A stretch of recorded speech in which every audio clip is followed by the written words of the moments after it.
What's up, y'all? It's your boy Aaron. We back. We doing that SmackDown, the go home show to War Games, filmed on November 29th. Full recap, full review, highlight some shit that happened. We all know what we was all excited for, so that's what I'm gonna start with. We know we was all pumped for the sit down with CM Punk and the Tribal Chief Roman Reigns. And we got Paul Heyman in the middle, kind of like a little moderator, if you will, you know. It didn't start the show. It was like the second hour, but I'm going to start it on this show just because it was the most important. And this is the thing I love about WWE, man.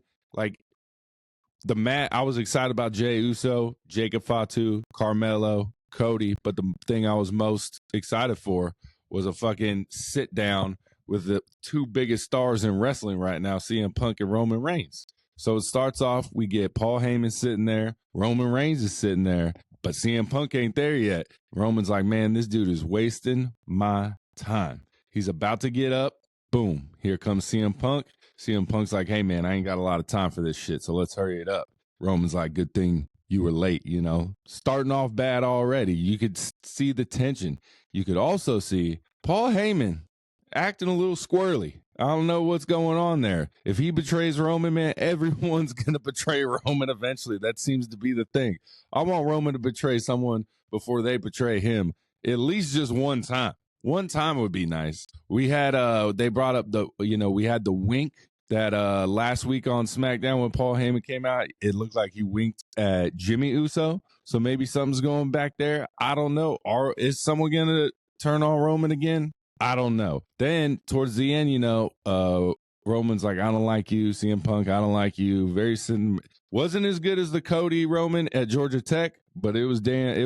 It was a good cinematic thing. I like that they do this. We're excited for this. It's crazy. And it was good. Keep these coming. Don't do them so often. Like, this is good spacing, like couple months between the cinematic stuff. If you do it for every Roman fight, it's going to look kind of like you're just overusing it. So definitely keep it how it is. Use it sparingly, all that good stuff. They don't like each other.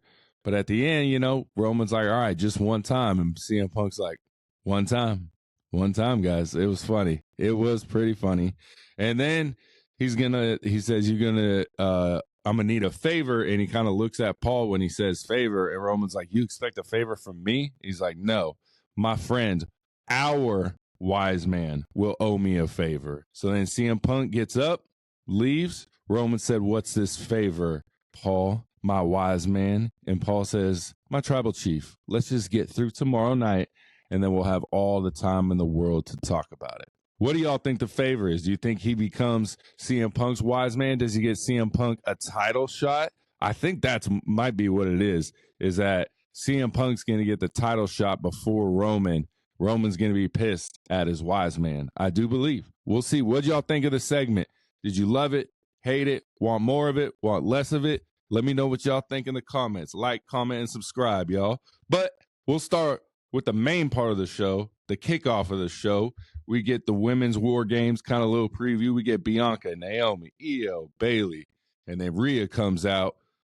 Man, okay, Bianca gets a little pop, Bayley gets a pop, Io gets a pop, Naomi gets a pop, but Rhea, roof goes off. Even like Bayley was like, oh shit, you hear, guys? Well, damn, Rhea is just head and shoulders a bigger star than most other women on the roster. It's just not even close. I would say the one who's probably second closest is Bianca, but it's not even close. I don't think. I think Rhea definitely we need a good rivalry, and I think Bianca versus Rhea would be the best rivalry. To the heavy hitters, it would be banging. But they come out, they're talking, and then Bianca says it was one of the other team members that fucked up Jade, so she's going to try and come back, and she's basically, she assumes it's one of the people that they're facing at War Games. But then Liv, Raquel, Tiffy, Candice, and Nia come out, and Liv suggests Bayley might have did it because look who's in the War Game match now. Makes sense. Makes perfect sense. But I'm still going with Naomi, y'all. I'm still going with Naomi because those Bianca, Jade, Naomi, they were all kind of in cahoots, like always kind of tagging together, being around each other, So I just think it was her, a little bit of jealousy. But I read it. today that online, Dave Meltzer, he was wrong. We're going to talk about that on Word on the Street. He was potentially wrong about Jade being injured. Now they're saying it could be, something backstage, something, like politically back there. Something's going on. That's why she's kind of getting written off the tag team belts and all this stuff. So we're going to see. We don't know. I've heard 3 stories. She's injured. She's not injured. It's backstage issues, but we don't, or it could just be nothing. It could just be she needs off for War Games or something. We don't know. What do y'all think it is? What do y'all think's going on with Jade? My boy Steph reported that, Jade and Bianca supposedly aren't the bestest of friends. So maybe it's just not working out the way they wanted to. But of course, we get all 10 women out there for the War Games. So, Liv and all them were about to come in the ring. They're like, nah, peace. We're dipping. And then Rhea says, I hate waiting. And they just go full on attack mode, brawl, security. You know what you expect from War Games, the typical, the classics. Everyone's brawling. Then we get the return of Shinsuke since April. This is going to be his first match since April. He obviously is going to lose at War Games to LA Knight. But he comes out. Music's the same but different. A little darker. He comes out. He's not doing his little dancing. He just slow walks to the ring. This dark, evil version of Shinsuke Nakamura. I wasn't the biggest fan of him before. Still not the biggest fan of him now. I would have rather seen Andrade versus LA Knight at War Games tomorrow. So some of y'all are excited. Some people, there was a lot of where's Shinsuke? He ain't on TV. I guess he's got a lot of fans that people like to see him, come out there and do his moves. But going with the dark music, it looked like he hit Andrade with a very, very stiff elbow during the match, man. It looked like it made some contact, man. It looked a little painful. But Shinsuke obviously gets the win. He cheated a little bit, took the turnbuckle cover off. Andrade goes into the turnbuckle.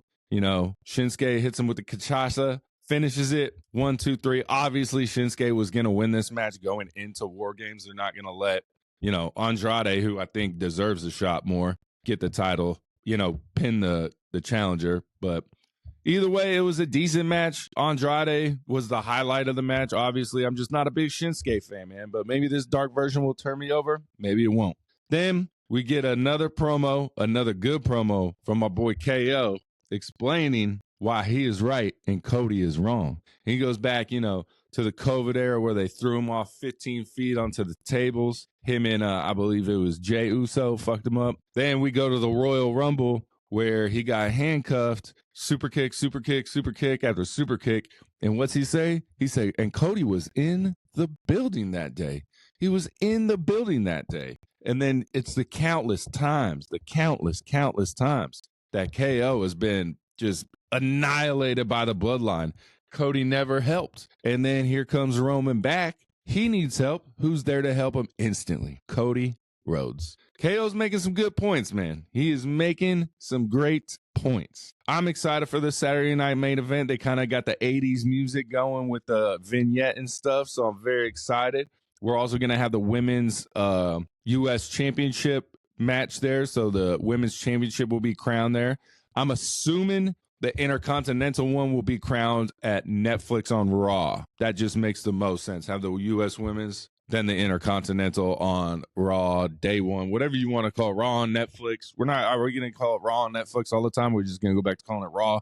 But the debut episode. But KO was crushing. Good promos, showed the highlights. He's kind of right, guys. Cody's kind of a bad friend. He says, what's he say? He said, why have enemies when you have friends like Cody Rhodes? This is what Carmelo Hayes says right after, because Rhodes and Melo have a match that was set up last week from Melo talking shit that everyone, kind of is like, you're a shitty friend, bro.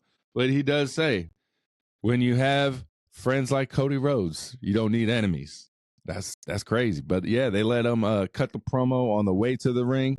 And people were like, it was so disrespectful. Cody came out first, blah, blah, blah. Melo came out second.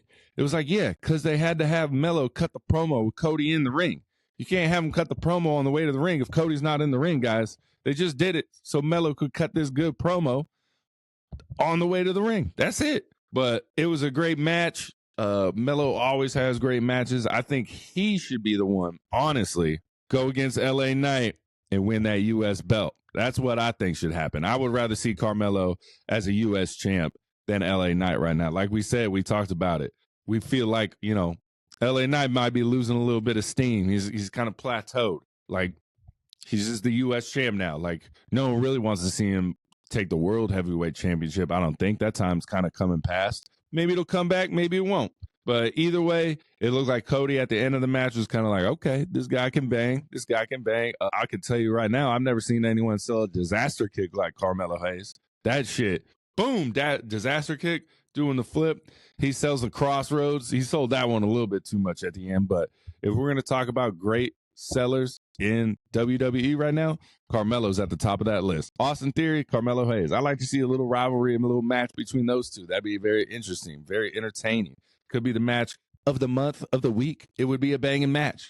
Then we get the U.S. Women's Championship qualifier between Piper Niven, Lash Legend, and Michin. Michin gets the win, but it's because of Lash Legend, a future superstar. I think she's going to be a big deal. She's got the look. She's got the physicality, all that good, strong. It's going to be a good one to see her rise and see where they take her. I feel like they're going to kind of separate her from this metaphor from NXT. We'll see if they keep her tag partner with her coming up. Maybe they could be the new tag champs if they strip it from Bianca and Jade. That would make sense to me. Let the new people get it, And I think they would be more successful than the Unholy Union was, which they kind of disappeared off TV recently. Haven't seen them in a little bit. But Lash Legend had some good moments, just picking up, throwing Piper Niven around, hit her with a choke slam. Didn't get that high off the ground, but it was still, it was a good choke slam. But Michin was doing some flips, all that, kind of the lucha libre stuff. And then Michin gets the win by, kind of taking out Lash Legend after she did the damage to Piper Niven. It looked like she missed that senton bomb, but the camera angle was on this side, so you couldn't really tell. But it looks like she missed it completely. But she gets the pin over Piper Niven, moves on. We need one more. I think it's like going to be Tiffany Stratton, Naomi, and someone else in the next triple threat next Friday. So, but then we get the match I was waiting for all night. We get the Samoan werewolf, Jacob Fatu. I love you, Solo. He says it like 5 times in the match. It was funny as hell. We get Jey Uso, the Yeet Master, during the whole Netflix is on the mind. During the whole SmackDown episode, we get a little backstage moment between the new bloodline, Nick Aldis. He's saying everyone's banned from ringside. And then right before Jey Uso goes out with Jimmy and Sammy, Nick Aldis is like, hey guys, everyone's banned from ringside. Let's get it. Let's have a fair match. This is going to be Jacob Fatu's first singles match on television since he's been in the WWE. Pretty crazy. I was trying to think before they said it. I was like, have I seen him wrestle single yet? I was like, only in house shows I've seen like clips and stuff of him. But man, great match, back and forth. The winner gets the advantage. So you'll always have 2-1, 3-2, 4, So the new bloodline wins. Jacob gets the win.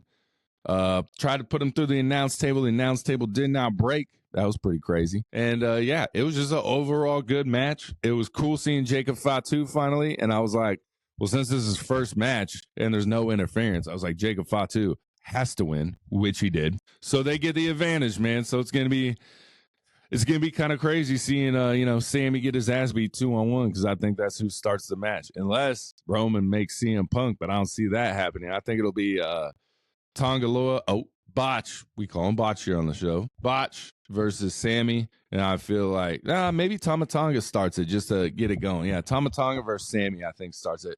Then Botch comes in. Then Bronson. Then Jacob. Then Solo. And then I think the order for that is going to be Sammy, Jimmy, Jay, CM Punk, Roman.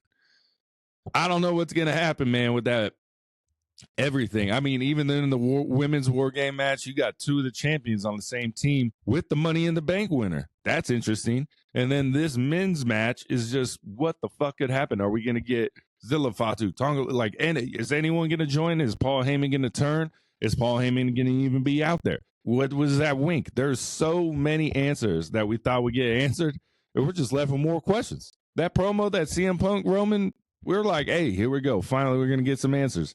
And then at the end, I got 18 more questions. What the hell's going on, man? But overall, shout out to the internet wrestling community. I didn't see, maybe I was just trying to subconsciously avoid them, but I did not see a single spoiler for this episode. I saw a couple of spoiler warnings, which I appreciate. If you click this, you're going to get spoiled. I like that instead of just flashing a picture of like, Jacob Fatu at the end winning. So I was very, very happy and pleased that I got through a whole week with no spoilers for this episode of SmackDown. So it wasn't even like pre-recorded to me, even though it was.